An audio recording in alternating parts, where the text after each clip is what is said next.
classe média tem muito a perder. Ela tem os espaços dela que não quer que os pobres ocupem o espaço dela. A praia, né, pô? Então ela quer polícia, segurança. O que está acontecendo é que as classes que são as classes dominantes e a classe média, que a classe média nunca saiu do lugar de onde ela esteve. Ela nunca saiu. Ela nunca saiu do lugar onde ela esteve. Ela, em 64, apoiou o golpe. Aí, em 68, estava vendo que os filhos dela estavam sendo trucidados, ela foi, mas ficou ali mesmo. Apoiou a abertura. Os caras apoiaram o seguinte, então vamos, aí a ditadura botou lá 2 milhões, deu tobogã, Corcel 73, deu loteria, televisão a cores, eles acharam que aquilo ali, eles ficaram nisso. Era o máximo, né? Era o máximo. Era o máximo.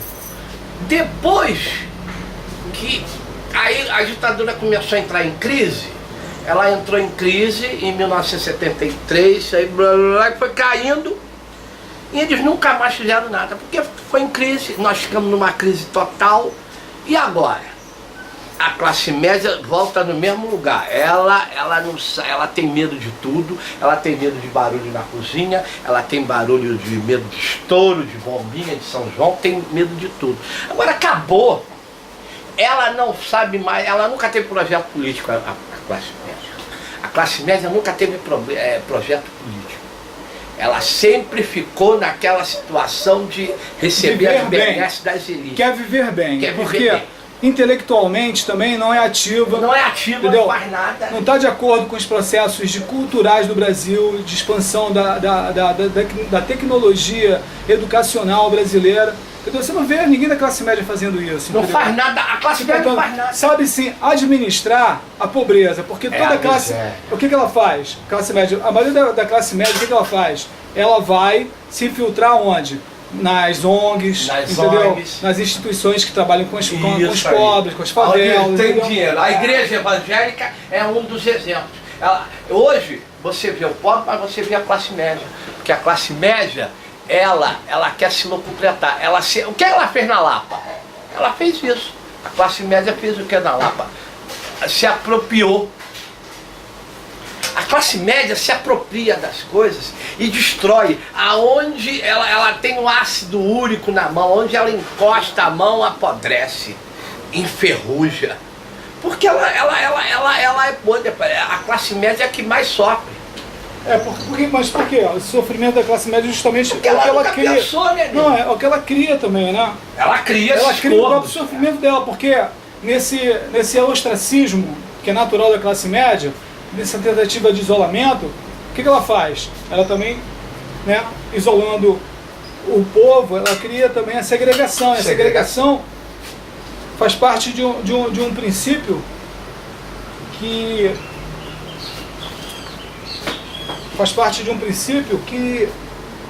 não é de acordo com a necessidade humana. O movimento social, né? Ninguém quer ser segregado. Ninguém quer ser pobre. Ninguém quer ser segregado. Na verdade, todos querem ser, sabe, comuns. Né? Comuns, o sentido é esse. É ser comum. O ser. É isso que se diz. Não, a gente vai pra... O próprio. Né? O próprio. Dá um branco assim. O próprio comunismo fala a respeito disso, mas assim, hoje em dia, nem o comunismo é respeitado, porque ele também... Porque ele também foi por muitos anos... período de ascensão, e período de decadência, entendeu? Foi igual ao período de ascensão. Tão grande quanto o período de ascensão do comunismo, houve a decadência comunista. Né? Pô, a classe média não é contra a direita nem a esquerda. Ela tá sempre por cima do muro. Ela tá sempre em cima do muro. É tucana, Não se decide. Tucana. Ela é tucana, mas ela Açúcar. A gente está falando sobre a classe Nós estamos falando sobre a classe média. Eu estou falando e a isso que partir dessa pessoal da classe média que massa, está me devendo, por isso que eu estou malhando a classe média, entendeu? A classe média ela é violenta, a classe média ela é preconceituosa, ela é preconceituosa, inclusive, classe média não gosta de palhaço.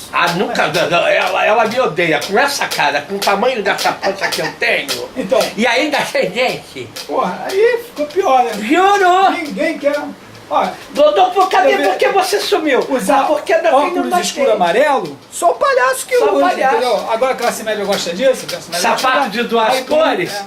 Ah só. Malandro na Lapa. Sapato bicolor, né? É a Botafoguense e Fluminense. E a gravata? E a gravata? A gravata. Vocês estão falando da classe médica, da médica. Médica.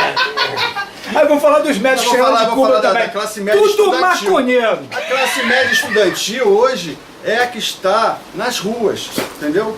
Eu não que- conheço nada. que está levando Tá. hoje com acesso à internet, né, que furou o monopólio da comunicação, a classe média estudantil está indo para as ruas Tá indo pra e rua. levando as reivindicações Mas, de saúde, vendo, tá assistindo, educação, continua assistindo Big Brother, Novela das sete. Novela das 7. redução entendeu? da passagem. Mas a minha opinião é o seguinte, e o povão, que a gente já viu que não está participando Ele das tá manifestações, quatro, tá. a gente até diz, a senhora vai à manifestação? Não, nunca fui, não sei o quê. Então a senhora vê editado pela Globo, não é verdade? Deve ver tudo editado pela Globo e a senhora não tem hoje, na verdade, nenhum carinho, nenhum apreço pelo histórico que foi criado nesses 8 meses de E eu manifestações. vou falar uma coisa pra vocês. A classe média brasileira está falida.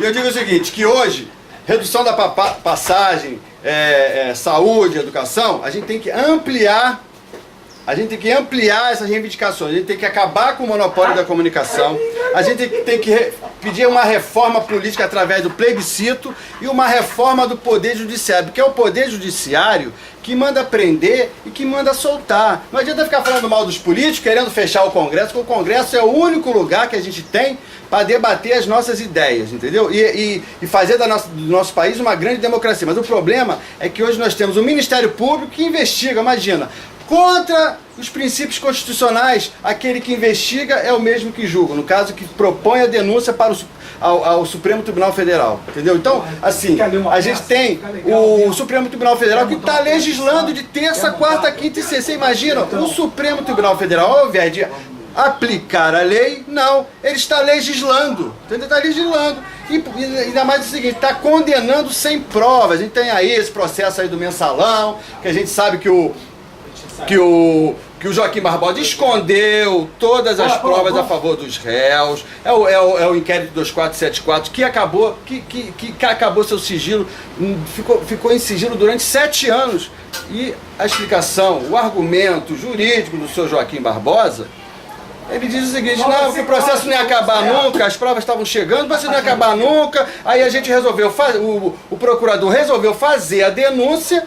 E ao mesmo tempo, aquelas provas que ainda ainda estavam chegando, as provas que ainda estavam chegando, eles botaram nesse inquérito 2474. O que é esse inquérito 2474? É o relatório da Polícia Federal dizendo que o dinheiro não é público, que o dinheiro não foi desviado para os cofres do PT e que o dinheiro foi todo gasto em campanha para adquirir mais clientes do cartão Cielo, que antigamente se chamava cartão Visa, entendeu? Assim, então lá está a auditoria do Banco do Brasil, lá está a auditoria da Câmara dos Vereadores, dos deputados de Brasília e do Tribunal de Contas da União e esse relatório da Polícia Federal falando e foi negado aos réus o direito de ver as provas. Segundo Celso Mello, que é um dos ministros do Supremo Tribunal Federal, ele diz o seguinte, o réu, ele é o juiz da prova. Ele é que vai dizer se a prova vale ou não vale. Não é ninguém. A prova pertence ao processo, não pertence ao juiz, não pertence ao Supremo Tribunal Federal, pertence ao réu. Então, assim, nós estamos aqui, nesse momento, pedindo aqui a reforma do Poder Judiciário, porque hoje os juízes do Supremo Tribunal Federal, eles são escolhidos politicamente. Você imagina um juiz sendo um ministro do Supremo sendo escolhido não pelos seus méritos, né, seu saber jurídico, não, eles estão sendo escolhidos, nomeados por processo político. No meu entender é o seguinte, a gente está aqui para se divertir, para brincar. A gente não pode deixar a peteca cair. Eu nunca deixei. Eu vou lá, vou encontrar com a minha filhinha, eu vou jogar meu malabares, eu vou conduzir essas tropas de palhaços junto aqui, os meus amigos que eu estou convidando. Esse aqui mora na Ilha do Governador, outro mora lá em Itaipuaçu, e eu moro aqui em Santa Teresa, entendeu? Eu vou levar meus malabares, a gente vai brincando e vocês não vão falar nada não, só eu vou ficar falando. Eu tô apertando aqui, então, pelo menos isso. Eu sou a jacaré boiô. Balança o rabo, jacaré, balança o rabo, jacaré. Eu sou o jacaré boiô. Jacaré! Eu sou a jacaré boiô. Eu sou a jacaré boiô.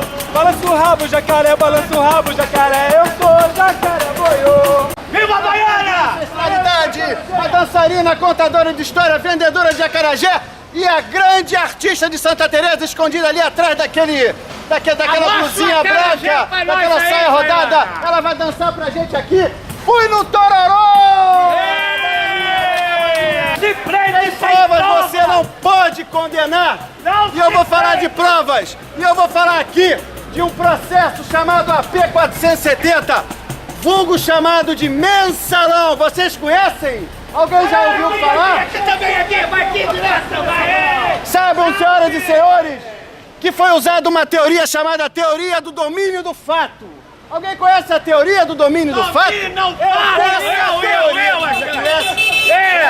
Se você... A teoria do domínio do fato, ela foi utilizada para condenar o núcleo político do PT sem prova. Olha a perna dele aí. Sem provas. E essa teoria, ela foi criada para distinguir quem era o autor da ação criminosa e quem era um mero partícipe. O chefe é o culpado. Por que isso, senhoras e senhores? Por que isso, senhoras e senhores? Porque na hora de condenar o criminoso, a quadrilha, o autor da ação criminosa levava a mesma pena que um mero partícipe. Teoria do domínio do fato. Chama-se isso. O palhaço aqui está lhe dando uma aula de direito. Basta, viado! Eba! Olha, o dia partido que seja!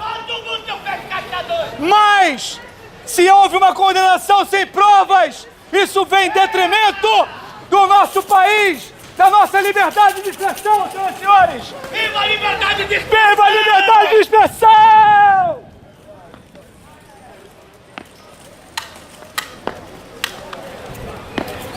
Cadê o barulho?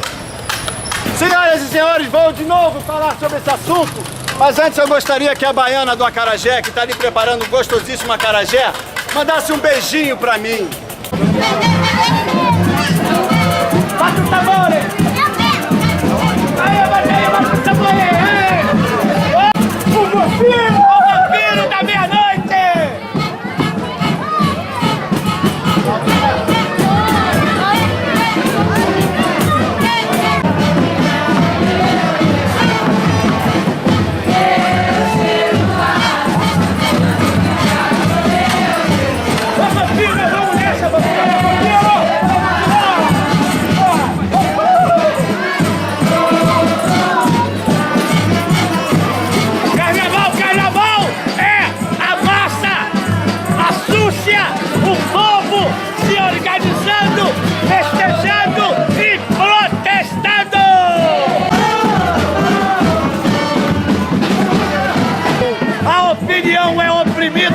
Por seis famílias que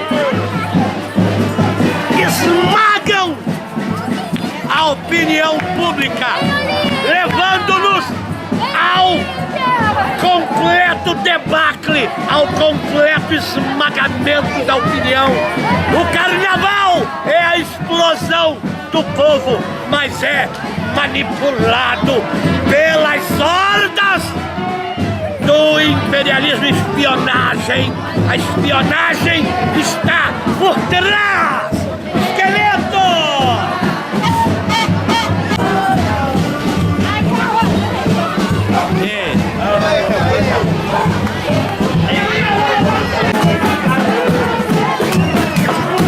Quer dançar?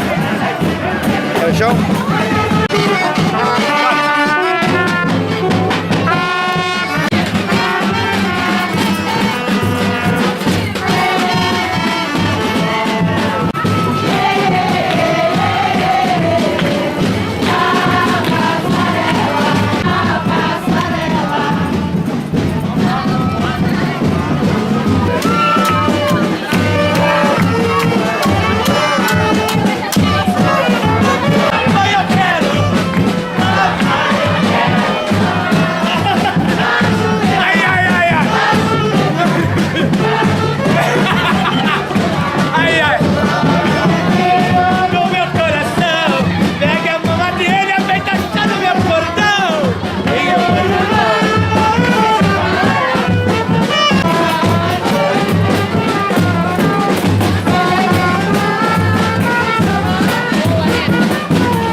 país ao capital estrangeiro.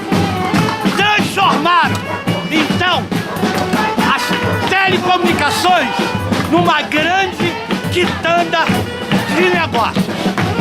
Então, estamos na mão de vendedores de verdura, vendedores de giló, vendedores de amendoim,